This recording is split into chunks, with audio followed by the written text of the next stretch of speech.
are back, and I've just started to coat this with red chocolate. It's important that I get this coated before I do the hair because it has to come over his arm just a little bit. And one thing you should know is when this warm chocolate goes on the white, it does kind of melt the white a little bit.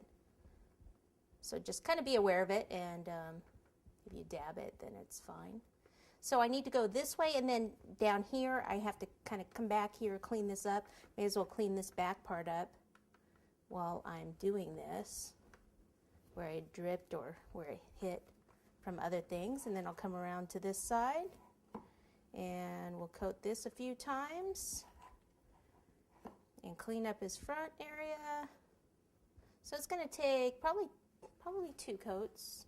Let me come back in here, see this part in here, like that. Okay, as you can see, I started to paint the toy sack there. So I have one side just with one coat of green. I'll flip it over, do the other side, and probably two coats on each side. While we are still waiting for the arms to set up, I'm going to take a little bit of the black, and I'm going to make his mouth. So this is a smaller brush. I'm going to take some of the black chocolate, and his mouth is going to be right in this area. Okay, so if I can dab it and make it a little thicker, then I might not have to put a second coat on, although it's melting the flesh color a little bit.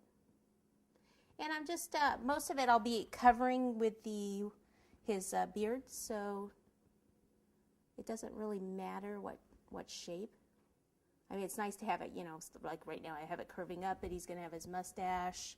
Let me probably put it a little lower in case I want a bigger smile.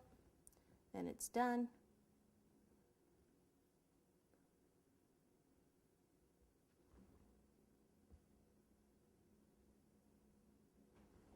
Like that. Okay, and just let that set up. I'll go ahead and put the last coat on the arms. And as soon as that last coat sets up, then